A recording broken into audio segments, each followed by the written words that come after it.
السلام علیکم ورحمۃ اللہ وبرکاتہ۔ معزز ناظرین کرام، آج کی ویڈیو میں حضرت مسلم بن عقیل رضی اللہ تعالیٰ عنہ کے شہزادوں کی شہادت سماعت فرمائیں۔ جب حضرت مسلم بن عقیل رضی اللہ تعالیٰ عنہ کو شہید کر دیا گیا اور پھر ابن زیاد کو معلوم ہوا کہ حضرت مسلم بن عقیل کے ساتھ ان کے 2 بچے بھی آئے تھے، اس نے پورے شہر کوفہ میں اعلان کروا دیا کہ جو شخص مسلم کے بچوں کو چھپائے گا اسے سخت سے سخت سزا دی جائے گی، اور جو ان کو ہمارے پاس لائے گا وہ انعام کا مستحق ٹھہرے گا۔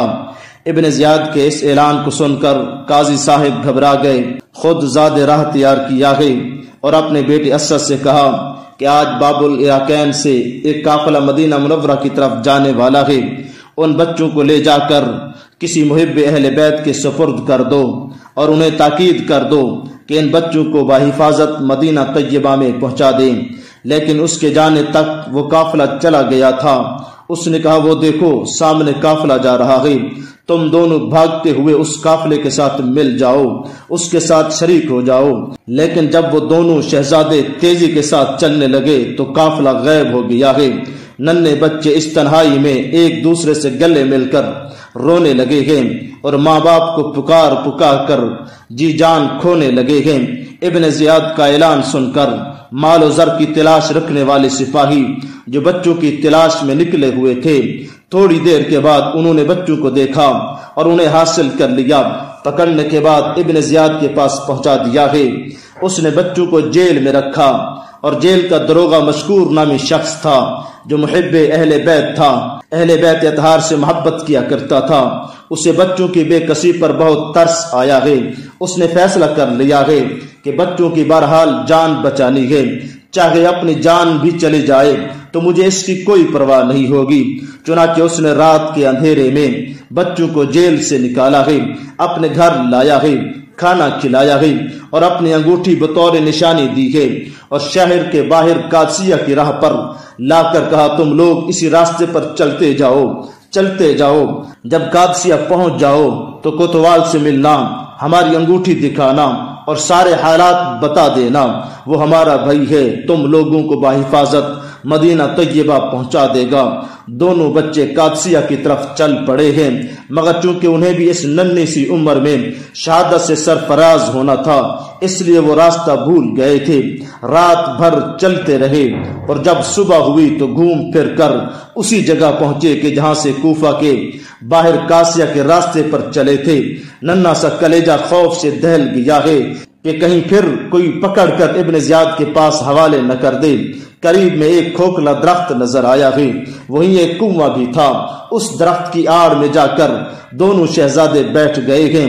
تھوڑی دیر گزرتی ہے، اس کے بعد ایک لونڈی، ایک غلام عورت پانی بھرنے کے لیے وہاں آتی ہے، اور جب ان بچوں کو چھپے ہوئے دیکھا ہے تو قریب آئی اور ان کو دیکھ کر کہا اے شہزادو تم کون ہو اور یہاں کیسے چھپے بیٹھے ہو؟ انہوں نے کہا کہ ہم یتیم و بے کس ہیں اور بھٹکے ہوئے مصیبت زدہ مسافر ہیں۔ لونڈی نے کہا تمہارے باپ کا نام کیا ہے؟ باپ کا نام سنتے ہی، باپ کا لفظ سنتے ہی ان کی آنکھوں سے آنسو جاری ہو گئے ہیں۔ اس نے کہا کہ مجھے لگتا ایسا ہے تم لوگ حضرت مسلم بن عقیل کے فرزند ہو، ان کے شہزادے ہو۔ اب وہ پھوٹ پھوٹ کر رونے لگے ہیں۔ اس نے کہا آپ غم نہ کریں، میں اس بی بی کی لونڈی ہوں جو محب اہل بیت ہے، آؤ چلو اس کے پاس لے چلتی ہوں۔ دونوں شہزادے اس کے ساتھ چل دیے ہیں۔ لونڈی نے ان کو اپنی مالکہ کے پاس پہنچا دیا ہے اور سارا کا سارا واقعہ بھی بیان کر دیا ہے۔ اسے صاحبزادوں کی تشریف آوری پر بے انتہا خوشی ہوئی ہے، مسرت ہوئی ہے۔ اسی خوشی میں اس نیک بی بی نے لونڈی کو آزاد بھی کر دیا تھا اور صاحبزادوں کے ساتھ بڑی محبت سے پیش آتی تھی، ہر طرح تسلی و تشفی دیا کرتی تھی کہ فکر نہ کرو، اور لونڈی سے کہا کہ ان کی تشریف آوری کا راز پوشیدہ رکھنا، کسی کو مت بتانا، حتیٰ کہ میرے شوہر کو بھی نہ بتانا۔ ادھر ابن زیاد کو جب معلوم ہوا کہ مشکور دروغہ نے جیل سے دونوں بچوں کو رہا کر دیا ہے تو اس نے مشکور کو بلا کر پوچھا ہے کہ تم بتاؤ تم نے مسلم کے بچوں کے ساتھ کیا کیا ہے، انہیں کیوں رہا کیا ہے؟ اس نے کہا میں نے اللہ اور اس کے رسول صلی اللہ تعالی علیہ وسلم کی رضا اور خوشنودی حاصل کرنے کے لیے میں نے ان کو رہا کر دیا ہے۔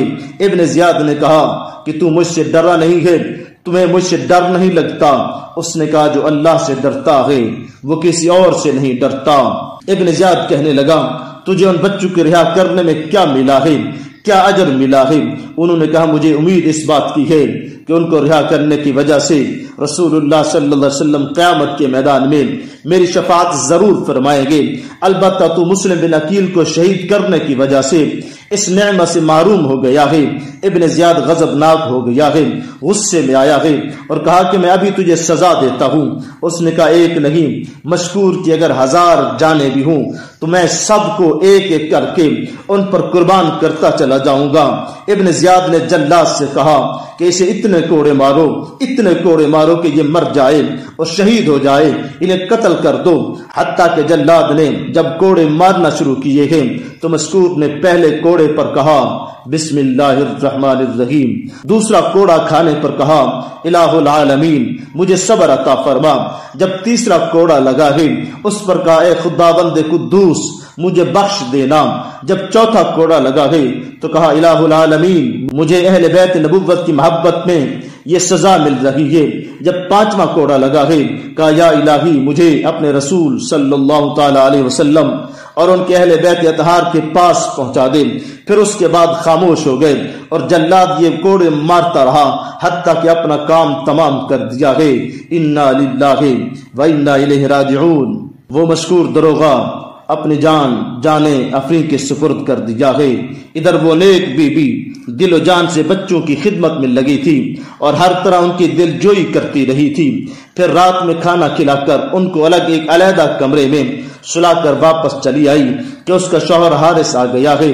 عورت نے پوچھا آج دن بھر آپ کہاں رہے ہو؟ حارث نے کہا دروغہ جیل مشکور نے مسلم کے بچوں کو قید سے رہا کر دیا ہے۔ تو امیر عبید اللہ بن زیاد نے کہا کہ جو شخص ان بچوں کو پکڑ کر لائے گا اسے انعام دیا جائے گا۔ میں انہیں کی تلاش میں رہا، اسی بھاگ دوڑ میں رہا، میرا گھوڑا بھی مر گیا ہے۔ عورت نے کہا خدا سے ڈرو، اہل بیت نبوت کے بارے میں اس طرح کا خیال دل سے نکال دو۔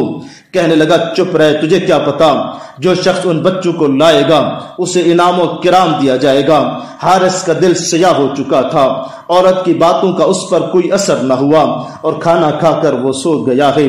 آدھی رات گزرتی ہے، آدھی رات کے بعد بڑے بھائی محمد نے خواب دیکھا اور بیدار ہو کر چھوٹے بھائی کو جگاتے ہوئے کہا اٹھو، اب سونے کا وقت نہیں رہا، ہماری شہادت کا بھی وقت قریب آ چکا ہے۔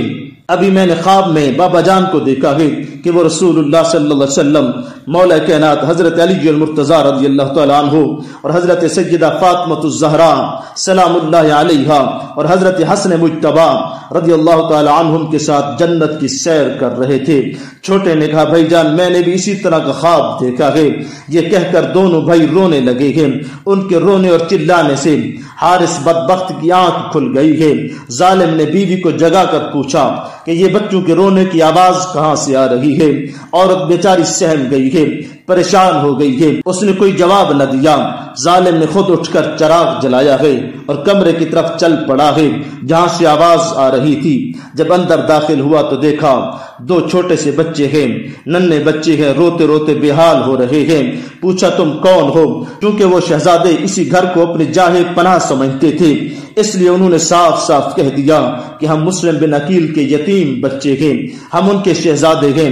ظالم یہ سن کر غصے سے بے قابو ہو گیا ہے اور کہا کہ میں سارا دن تمہیں ڈھونڈتے ڈھونڈتے پریشان ہو گیا ہوں اور تم لوگ ہمارے ہی گھر میں عیش و بستر جمائے بیٹھے ہو۔ یہ کہتے ہوئے آگے بڑھا ہے اور ان کو بے رحمی سے مارنا شروع کر دیا ہے۔ عورت بے تحاشا دوڑتی ہوئی آئی اور حارث کے قدموں پر اپنا سر رکھ کر نہایت عاجزی کے ساتھ رونے لگ گئی ہے اور کہنے لگی ہے ارے یہ فاطمہ کے راج دلارے ہیں، میرا سر کچل کر اپنی ہوس کی آگ بجھا لے لیکن فاطمہ الزہرا کے جگر پاروں کو بخش دے۔ حارث بدبخت نے اسے اتنے زور سے ٹھوکر ماری ہے کہ بیچاری ایک کھمبے سے ٹکرا کر لہو لہان ہو گئی ہے۔ ظالم بچوں کو مارتے ہوئے تھک گیا ہے تو دونوں بھائیوں کے ہاتھوں کو باندھ دیا ہے اور زلفوں کو کھینچ کر آپس میں ایک دوسرے سے باندھ دیا ہے۔ اس کے بعد یہ کہتا ہوا کوٹڑی سے باہر نکل آیا ہے کہ جس قدر تڑپنا ہے صبح تک تڑپ لو، دن نکلتے ہی میری چمکتی ہوئی تلوار تمہیں ہمیشہ کے لیے موت کی نیند سلا دے گی۔ صبح ہوتے ہی ظالم نے تلوار اٹھائی ہے اور زہر آلود خنجر اٹھایا ہے اور کوٹھڑی کی طرف آگے بڑھا ہے۔ نیک بخت بیوی نے دوڑ کر پیچھے سے اس کی کمر کو تھام لیا ہے۔ حارث نے اتنے زور سے جھٹکا دیا کہ اس کا سر ایک دیوار سے ٹکرا گیا اور زمین پر گر پڑی ہے۔ جب وہ کوٹھڑی میں داخل ہوا تو اسے دیکھ کر دونوں بھائی کانپنے لگے۔ بدبخت نے آگے بڑھ کر دونوں بھائیوں کی زلفیں پکڑی اور نہایت بے دردی کے ساتھ انہیں باہر لایا ہے۔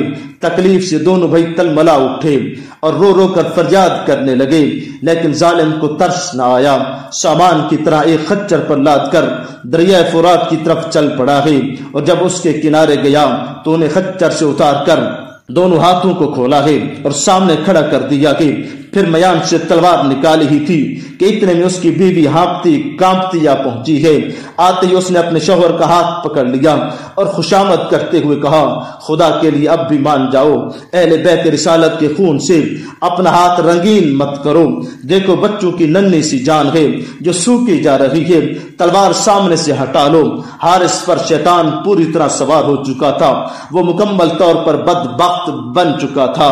ظالم نے بیوی پر وار کیا ہے اور انہیں زخمی کر دیا ہے اور وہ تڑپنے لگی ہے۔ بچے یہ منظر دیکھ کر سہم گئے ہیں۔